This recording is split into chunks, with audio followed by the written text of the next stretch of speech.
Hello world of YouTube, and welcome to a brand new discography review, one decided on by my patrons over on my Patreon. So if you'd like to help decide future video topics, I highly suggest joining the Patreon. Any tier is eligible for the polls, even as low as $1. And I actually have a poll up there right now to help me decide my next discography review DX, the tier-based ones that I have going on, and that'll be dropping sometime in the summer. So if you want to get in on helping cater to that, check it out. But today, we're going to be looking at one of my favorite bands, not only of the 80s, not only of their genre, but of all time, the Talking Heads. You got the luscious bass lines of Tina Weymouth. You got the fantastic drum work from Chris Franz. You've got the fantastic guitar and keyboard work from Jerry Harrison, and you've got the eccentric vocals of one David Byrne.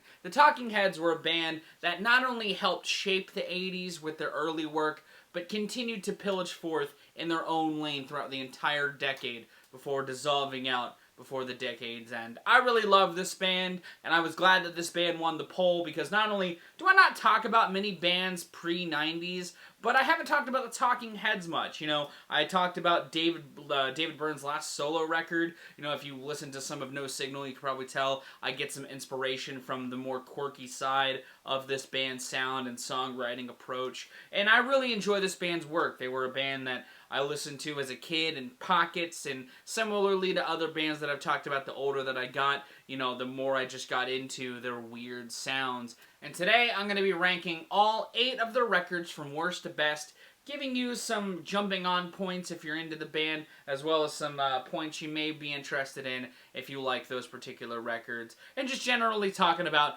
their catalog as a whole. Worst to best format, you guys know how it goes. You guys know this is also just my opinion, but let's go ahead and get into it.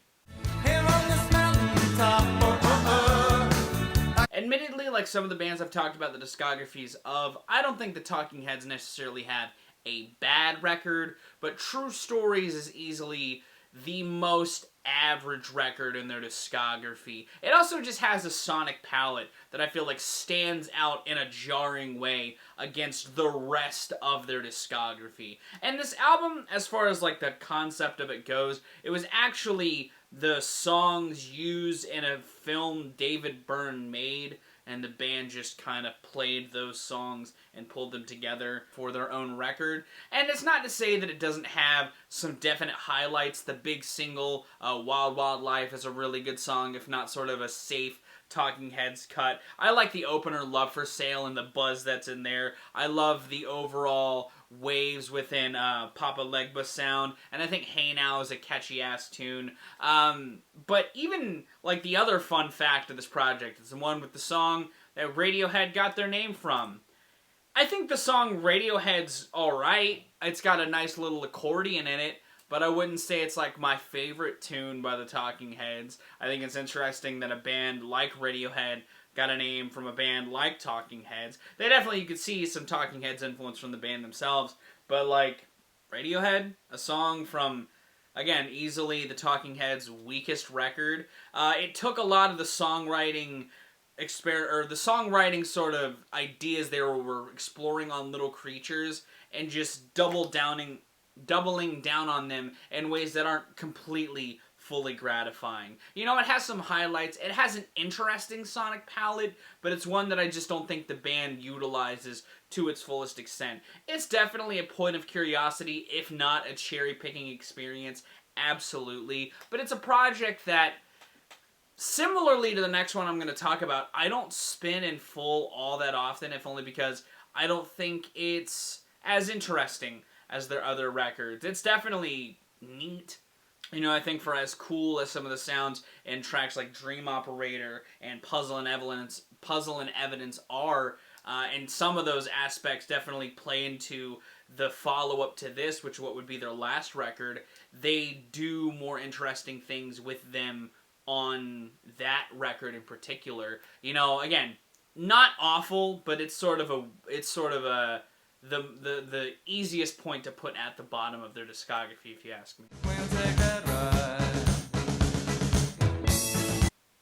And Little Creatures, the record that sits before True Stories, I'm putting above it, if only because while it does adorn some more smoother sounds, and this is easily like the smoothest listen in their entire catalog, and acts sort of a bridge between some of the sonic components from Speaking in Tongues and the songwriting style seen on True Stories, it does better things, much better things, with its sonic palette than True Stories did. It's a very soft experience, but that's not a bad thing. I feel like it's very much the safest Talking Heads record, because for all of its, you know, eccentricities that Naked has, this has a lot of catchiness and some good bright moments like the opener And She Was, and has some of that Talking Heads eccentricities like the breakdown or the overall sonic components within Television Man. And Creatures of Love is another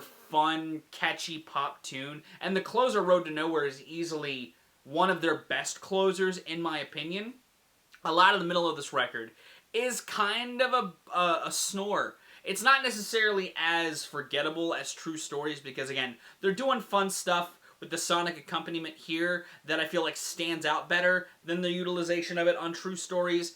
But overall, I don't think that this is, again, as fulfilling as records like Naked, which I have above this, that some don't necessarily like as much, or even pales in comparison to anything that came before. It's very much a much more solid experience, if only because it's just pretty. It's a pretty breezy listen that I think that if you enjoy Speaking in Tongues, you'll enjoy this as well, and I feel like it's a good sort of offshoot from that. It's a good point of curiosity if you enjoy Speaking in Tongues. I ultimately wouldn't give this to someone at all when I'm talking about like highlights from the Talking Heads catalog, because while there are more bright moments on here as far as catchier parts, again, fuller arrangements that have production that suits them, or just a breezy listen, similarly to True Stories, I could see somebody easily skipping through bits of this record because it just kind of sits in this realm that's alright. If you like the Talking Heads, it's not necessarily going to be a bad thing. And as somebody who likes that, and I really like the sonic components of Speaking in Tongues, and I feel like this expands upon them in a fulfilling way, I also kind of wish that they had more moments like Creatures of Love, or Road to Nowhere, or even Television Man to kind of stand out in the track listing. You know, it's definitely solid. It is a solid-ass record because the band is still talented as fuck. There's some good lead work. There's some really good melodies. There are some great bass lines on this project that pop in a good way. Again, throwing it to Television Man. That bass work on there is fucking cool, and the drum breakdown on that track is fantastic. Moments like that save this record from being an outright, you know, skippable experience, and much more than just a cherry-picking experience, because it has that fulfilling sound. And again, that lead-in to Road to Nowhere is so satisfying to listen to. After sitting through this project, you know, this breezy listen, the sounds of Road to Nowhere are just a great bombastic close that utilizes that sonic palette in a good final way. You know, this is a very good record, and I think it's their most, looking into it or doing some research, I think at the time it was their most successful record, and that makes sense because, again, Talking Heads were already a big name, and this is very much a safe record, but it's also just a breezy listen that I don't think anybody can get outright mad at. Just sort of looking as time has gone on, I can see other people picking other records more over this one. You want to talk about a utilization of a soundscape, though. Their last record, Naked, does that incredibly well. While I think it is easily their most front-loaded project, because everything from Blind through Democratic Circus is incredible for how it does stuff like interpolate sort of surf styles or African rhythms. Like, a lot of stuff that the Talking Heads had at their foundation, done at its most lush, is done so incredibly well. And a lot of the, whether it's dark imagery like on Nothing But Flowers, or the sort of calling back to simpler ideas or more abstract concepts like in Totally Nude, or character pieces like Mr. Jones, are done so incredibly well. You know, I love the lushness and vibrancy within the mix on this project. Even a lot of stuff in the tail end that I don't think is as good as the front half, like Cool Water or Big Daddy does a good job at sounding so full and vibrant. I love a lot of the accompaniment on these songs, and I feel like the band does a great job at making great tunes out of it that feel much more in line with their roots than anything from Little Creatures or True Stories had. You know, I think that it's a shame that this is their last record, but it also feels right, because for a band that was so wrapped up in a little more rawness while buried into the offshoot weirdness that they had at their core, for them to end their career with this sort of lavish record makes sense. But I also just, I don't know, I like that where most bands would take this and make like a Muzak project, they took that and still made a very Talking Heads project. And it almost makes me wonder, where would they really have gone after Naked? You know, it feels like a good send-off to the band as a whole. There are some tracks that don't work for me, while The Facts of Life feels very much Talking Heads 77, more songs about buildings and food, era Talking Heads. I just don't think it hits as hard as those projects do. I think that it also is just a jarring song and a track listing of lushness or just vibrancy. You know, and again, to its credit, the back half isn't as good as the front half. It's still a hell of an experience, in my opinion. As a fan of the band, I dig this project, and I feel like it's a good place to get to.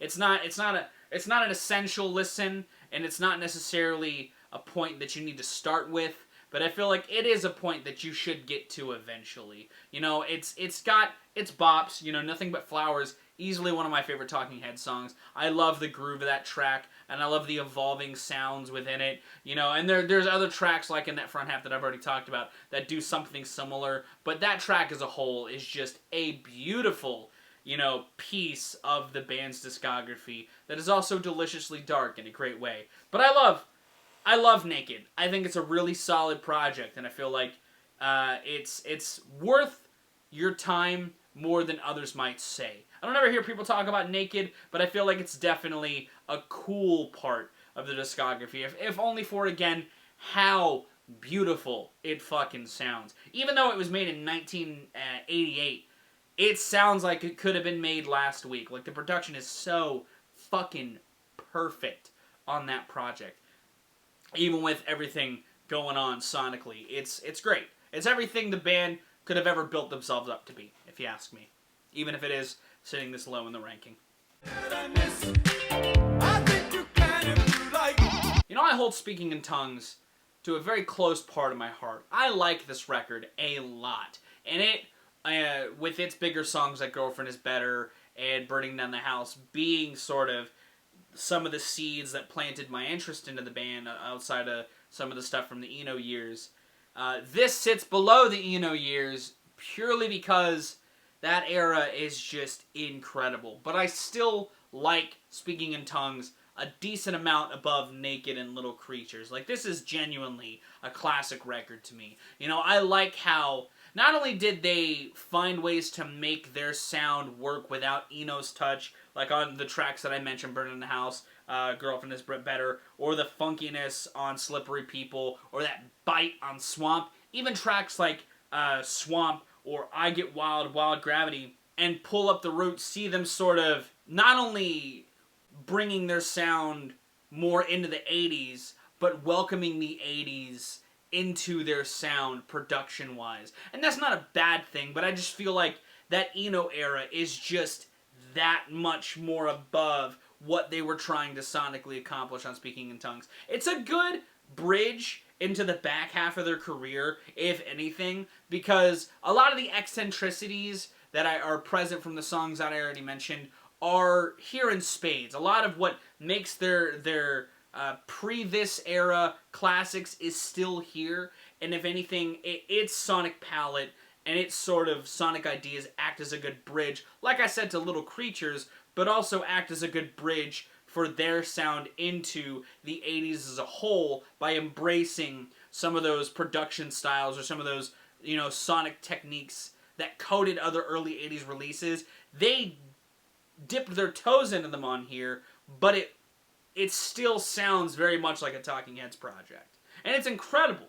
You know, the weird shit on the sounds of Girlfriend is Better, when I heard them as a kid, they blew my mind. But as a fan of the band, I still just really love that track in particular for just how well it embodies the eccentricities with this group in a very different way, or in a very adjacent way to what makes them great above this.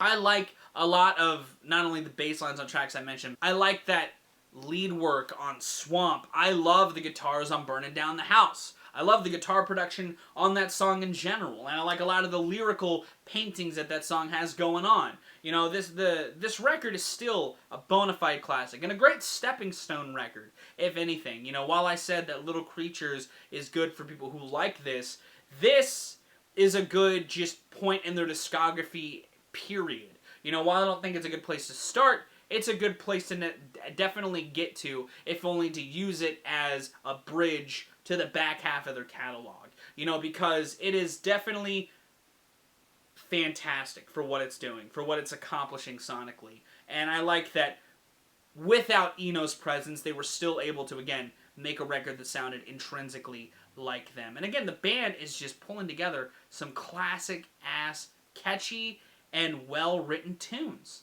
It's phenomenal across the board. You know, for all the praise I threw this Eno era, though, the first entry in it, More Songs About Building and Food, I'm putting above Speaking in Tongues because they both act like similar things. They're both good transitions, because while Speaking in Tongues was a good transition from their golden age, as I and a lot of others would call it, into the back half of their catalog that was a lot smoother or doubled down on focusing on one thing, More Songs About Building and Food takes the dry, eccentric side of their debut and gives it so much life and fullness that would transition into the two subsequent releases in it. You know, I obviously like their debut more than this, and I feel like the songwriting on the debut and this are very similar, and I feel like the sonic palette of this, while acting as a good transition, also doesn't hit as hard as the debut did. You know, I like a lot of the sounds on here, and I like a lot of the songwriting on here. Like, I like the songwriting on The Girl Wants to Be With the Girls. I love the propulsive, revolving groove on tracks like The Good Thing and Take Me to the River. I love how the production touch helps tracks like Stay Hungry feel very vibrant. And I love the shimmering key sounds that coat The Girl Wants to Be With the Girls and Artists Only. You know, I just feel like, again, it feels like a transitional piece because the band is evolving, the songwriting is adapting in its own sort of way, because even some of the other tracks that I mentioned already, they have this sort of different feel than the debut, and you can definitely feel like they're trying to push towards what they would perfect on the subsequent releases, but this is still an incredible fucking record. The opener, Thank You for Sending Me an Angel, is incredible. It's such a good starting track that also just has the sonic components that set it up, like, production-wise, like, the next step up. It kicks the door down in the same way that a good transition should, and to show that the band is growing, they're doing new things. You know, and I think that if you enjoy the debut, this is a good companion piece to it. You know, it's similarly to Speaking in Tongues, not a very good starting point, but definitely a good point of interest if you like a lot of what I'd recommend first in the earlier years. It's a point that you should definitely get to. And dude, if you want to talk about great funky grooves, while I'll talk about that in the next couple of releases, the funk on here is top notch. Found a Job, the drums on Warning Sign. Again, the bass work on this project is just so good. Tina Weymouth, we didn't deserve you, queen. I love this project a lot. I just don't like it as much as the projects to follow. People have their problems. I'm not Now, for as much as I love a good lush funk outing, what I like about Talking Heads 77 is they keep that funkiness intact, but the sonic palette of this project suits the off-kilter, off-beat songwriting that David Byrne is known for. You know, his yelpy delivery and his overall charisma shines in this production in a way that it didn't on more songs about food, buildings and food. You know, I don't think the yelps on Happy Day or the cyclical nature of No Compassion or, again, Psycho Killer's sort of darker tendencies would shine in the same way if they had that Eno bombast to the production. The feel just coats so very well. And that's what I like about it above the record that I just talked about. You know, it has the sonic components that I've already praised on previous releases, and they showcase their great groove craftsmanship on this project like they do on other records, but in such a great intimate feel, like on the opener, Uh-Oh Loves Comes to Town, or that drum and bass relationship on Tentative Feelings, or again, that percussion drive on First Week, Last Week, Carefree. You know, a lot of this record has that funk, has that groove, with that off-kilter nature. It's just a perfect marriage that, again, I feel like that production helps it tenfold. You know, for all of the lushness, all of the extravagance, or all of the doubling down on ideas that I would praise on records before, or that I'm going to praise here in a minute, I like revisiting this project because it's simple. It's just the Talking Heads, bare bones, and it's still fucking incredible. You know, and I feel like that in and itself makes it a great starting point as a whole. You know, you can start here and then transition through their discography beautifully. You know, is it the only starting point? Not necessarily, but I feel like if you want the truest representation of this band and a good foundation for as a listener to explore through, their first record you can't go wrong with, you know? And it wasn't my starting point, but when I eventually got to this and listened to it, I thought it was an incredible experience. You know, and I feel like it's definitely an essential listen, if not the first place to go to. And what I think works about Fear of Music above more songs about buildings and food is because while, again, they were trying to kind of take the lyrical concepts or fleshing out the lyrical ideas from their debut into something a little more fulfilling, I like how focalized this project is. While they are doing a lot sonically, you know, there's the African-rooted rhythms on E Zimbra. There's the quirky-ass guitar work on Mind. You know, there's the more harmonica-infused underbelly of Life During Wartime. It's all for the benefit of the track as a whole. You know, this record sees them growing more than they did on the previous record, and I feel like that's one of the reasons why I like it a hell of a lot more than more songs about buildings and food. I like that record, but this is like one of my favorite records of all time. You know, I like how really specific a lot of the songwriting is on here, and I feel like this is where David Byrne really sort of fleshed out his songwriting capabilities even more. Like Paper. This is a song about love and paper. It's super specific, but it's a great tune on top of that. You know, the lead and bass work on that song is perfection. And they still keep it tongue-in-cheek, like on Air, a track that's like a joke protest song about the air itself. You know, the band always has this sort of tongue-in-cheek nature to them, you know, and it showcases in their eccentricities, but I feel like this is where the band expanded and fell more into their own in like a fulfilling way. And I feel like Brian Eno's production helps all of that tenfold and excels it. The fullness of this project is felt more because they're experimenting more. You know, and that's one of the things I really enjoy about this project. The lead slap, again, I've already praised her. Fucking bass work is incredible. The drum lines on here, the percussions are fantastic. David Byrne's vocal lines, while still eccentric, feel reined in a sense that they're a little more presentable in a way that's still off-kilter and weird, but fits. Partially because the songwriting is so hyper-specific. You know, I feel like if you didn't start with their debut, this wouldn't be a bad place to start if you're a fan of weird, off-kilter music. If you like bands like Devo, or, if you've never listened to a Talking Heads record in full, this wouldn't be a bad place to start. While I like the next record I'm going to talk about more, and I feel like it could also be a good starting point, this is a good lead-in into that, if only because it's just as tight, it's just super, super indebted to what the band did really well on their early work. Much more focalized. I love this project a hell of a lot, and I feel like it is definitely a classic across the board. Now take everything I said about Fear of Music and tighten it up tenfold, and you've got Remain in Light.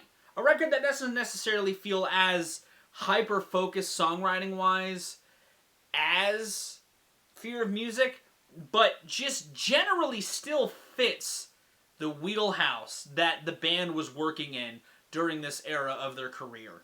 The writing on this record is far more abstract, and I feel like that's why it's also not as good of a gateway as Fear of Music, while some may see this as a good gateway because it's also weird like the band themselves. The stream of consciousness style, I can see turning people away. While it works to a great effect as a single on Once in a Lifetime, there's bits of the record that don't have the same vibrancy of that song, and I feel like a lot of the vibrancy and the synthetic textures help enhance and give a root for that abstractness to build off of that also works, or that also comes up on tracks like Houses in Motion and Born Under Punches, which Born Under Punches is an incredible fucking opening tune that just, again, kicks it into overdrive right away for zany ideas, whether it's the guitar work or the overall just rhythm of the song. It's just odd in a cool way. But tracks like Seen Not Seen's minimal approach or Lightning Wind's just overall sonic assault, I can see turning people away as a first glance. It's definitely essential to me because I think that it, again, takes all the eccentricities on everything I praised and pulled it into this weird package that works so very well. It's got catchy moments. It's got more abstract moments than stuff they've ever done before. It's got really good grooves. That groove relationship. They're a funk band at their core. And the grooves here, again, not only vintage funk, but because he's got that sort of stream of consciousness feel, feels very proto-rap in a lot of sense. There's a lot of cool ideas that the band is toying with here sonically that just works so incredibly well. The 1-2 punch after he goes on of Cross-Eyed and Painless and the great curves overall just ramp up in energy are fucking awesome. This record is, again, like Fear of Music, one of my favorite records of all time. I like the weird grooves. I like the wonky sonic palette this record's working with. I think Eno's production, again, enhances all of those components tenfold. And I relate to a lot of the overall writing experience of this because it was, looking into this, it was a hard time for David Byrne to just write for this project. And that's why it has this sort of stream of consciousness feel. But I feel like when he pulled it together, it has this loose approach that works with these grooves so incredibly well. And the hooks that are here are super catchy and give the record this sort of overall foundation that the listener can sort of see as root points if you're more into normal music. This is an incredible experience that sees the band firing off on a lot of cylinders that may have seemed sort of like a struggle at the time, but came together into this monolithic masterpiece of musicianship. I like a lot of the genre experimentations too. Again, proto-rap shit is here. A lot of the synth flourishments, more so than any other project, the synth work on here is very vibrant in a way that I think, again, embodies the 80s in a way that the 80s wasn't even at yet. And I feel like it's a testament to how sort of pioneering these guys were sonically too. They were toying with cool shit and weird shit, but they were also very ahead of their time in what they were pulling together. And Remain in Light is a masterpiece. It's a 10 out of 10 experience. It's a classic. Again, I feel like if you start with Fear of Music, you immediately need to follow it up with Remain in Light. They're kind of a good companion pieces. Similarly to their first record and their second record, or how Speaking in Tongues and Little Creatures are, these two projects just work so very well together, and I feel like it is another great 1-2 punch album-wise in their discography. And that's why these two and Remain in Light sit as my favorite project in the band's discography. It's a classic across the board. And that was my Talking Heads discography review. What did you think about it? Did you like it? Did you not? Let me know in the comments down below. If you did like it, be sure to give it a like.